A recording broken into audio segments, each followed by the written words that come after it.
ഇന്നത്തെ വീഡിയോയിൽ നമ്മൾ സംസാരിക്കാൻ പോകുന്നത് കേരളത്തിലെ ഒരു ലെഗസി മീഡിയ ഗ്രൂപ്പായ മാതൃഭൂമിയുടെ വരുമാനം എത്രയാണ്, ഷെയർ ഹോൾഡേഴ്സ് ആരൊക്കെയാണ്, ഡാഡ് ബോർഡിൽ ആരൊക്കെയുണ്ട് തുടങ്ങിയ കാര്യങ്ങളൊക്കെയാണ്. അപ്പോൾ നിങ്ങൾ മാതൃഭൂമി പത്രത്തിന്റെ വായനക്കാരോ അതുപോലെ മാതൃഭൂമി ന്യൂസിന്റെ വ്യൂവേഴ്സോ ആണെങ്കിൽ നിങ്ങൾക്ക് മാതൃഭൂമിനെ പറ്റിയുള്ള അഭിപ്രായം കമന്റ് ബോക്സിൽ രേഖപ്പെടുത്താം.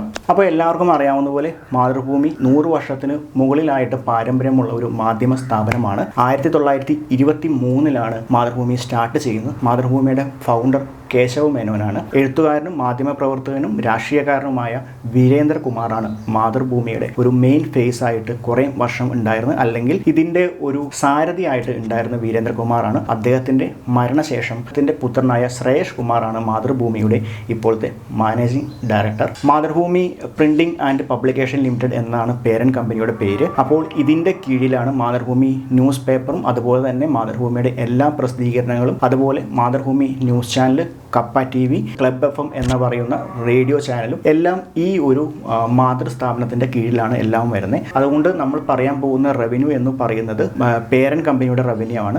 അതിൽ ഈ പറയുന്ന എല്ലാ സ്ഥാപനങ്ങളും ഉൾപ്പെടും. മാതൃഭൂമിയുടെ ഏറ്റവും വലിയ ഷെയർ ഹോൾഡർ ശ്രേയസ് കുമാറാണ്. മാനേജിംഗ് ഡയറക്ടറായ ശ്രേയസ് കുമാർ തന്നെയാണ് ഏറ്റവും വലിയ ഷെയർ ഹോൾഡർ. അദ്ദേഹം ഓൺ ചെയ്യുന്നത് 23.27% ഷെയർസ് ആണ് അദ്ദേഹം ഓൺ ചെയ്യുന്നത്. രണ്ടാമത്തെ വലിയ ഷെയർ ഹോൾഡർ PV ചന്ദ്രനാണ്. അദ്ദേഹം ഓൺ ചെയ്യുന്നത് 6.42% ഷെയർസ് ആണ്. PV ചന്ദ്രൻ ഫേമസ് ആയ ഒരു ബിസിനസ്സുകാരനാണ്.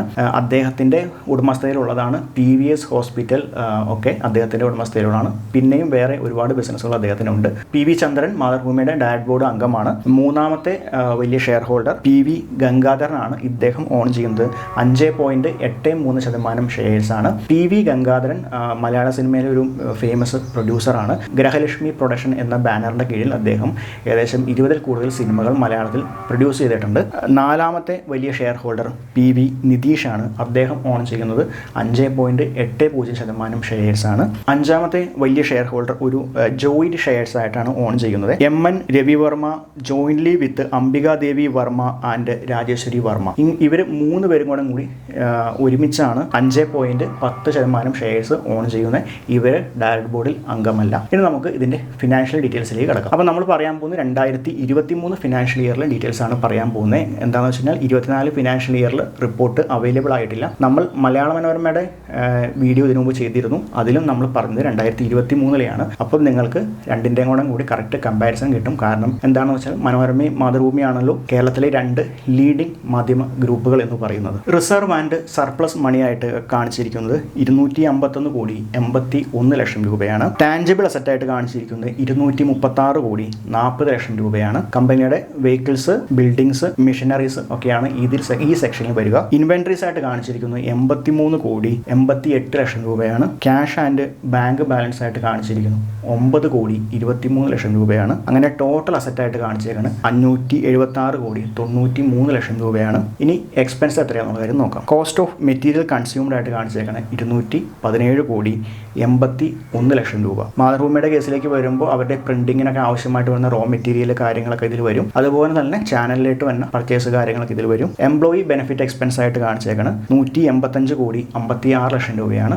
185 കോടിയാണ് ടോട്ടൽ എംപ്ലോയീസിന് സാലറി കൊടുത്ത എക്സ്പെൻസ് ആയിട്ട് കാണിച്ചേക്കാണ്. അങ്ങനെ ടോട്ടൽ എക്സ്പെൻസ് 578 ലക്ഷം രൂപയാണ്. ആ ഫിനാൻഷ്യൽ ഇയറിലെ റവന്യൂ ആയിട്ട് കാണിച്ചേക്കുന്നത് 608 ലക്ഷം രൂപയാണ്. മാതൃഭൂമിയുടെ 2023 ഫിനാൻഷ്യൽ ഇയറിലെ വരുമാനം 608 കോടി രൂപയാണ്. അതർ ഇൻകം ആയിട്ട് 11 ലക്ഷം രൂപ കാണിച്ചിട്ടുണ്ട്. അതർ ഇൻകത്തിൽ സാധാരണ വരിക FDയിൽ ഇട്ടേക്കണതിൻ്റെ ഇൻട്രസ്റ്റ്, അല്ലെങ്കിൽ വേറെ എന്തെങ്കിലും റെന്റിന് കൊടുത്തിട്ടുണ്ടെങ്കിൽ അതിൽ നിന്ന് കിട്ടുന്ന വരുമാനം, അല്ലെങ്കിൽ ഷെയറിന്റെ ഡിവിഡൻഡ്, വേറെ ഇൻവെസ്റ്റ്മെന്റിന്റെ ഡിവിഡൻഡ്, അങ്ങനെയുള്ള കാര്യങ്ങളൊക്കെയാണ് അതർ ഇൻകത്തിൽ വരിക. അത് 11 കോടിയാണ്. ഓപ്പറേറ്റിംഗ് പ്രോഫിറ്റ് ആയിട്ട് കാണിച്ചേക്കാണ് 29 ലക്ഷം രൂപയാണ്. അതിന്റെ അർത്ഥം വരവ് ചെലവ് ആ ഒരു പാരാമീറ്ററിൽ നോക്കുമ്പോൾ മാതൃഭൂമി 29 കോടി രൂപ ലാഭത്തിലാണ്. പക്ഷേ അവർ ഡിപ്രിസിയേഷൻ എക്സ്പെൻസ് ആയിട്ട് അവരുടെ ആസ്തികളിൽ വരുന്ന വാല്യൂവിന്റെ ഇടിവിലിന്റെ എക്സ്പെൻസ് ആയിട്ട് കാണിച്ച് 55 കോടി കാണിച്ചിട്ടുണ്ട്. അതുപോലെ ഫിനാൻസ് കോസ്റ്റ് ആയിട്ട് 23 കോടി രൂപ ഫിനാൻസ് കോസ്റ്റ് ആയിട്ട് കാണിച്ചിട്ടുണ്ട്. ലോണിലേക്ക് വരുന്ന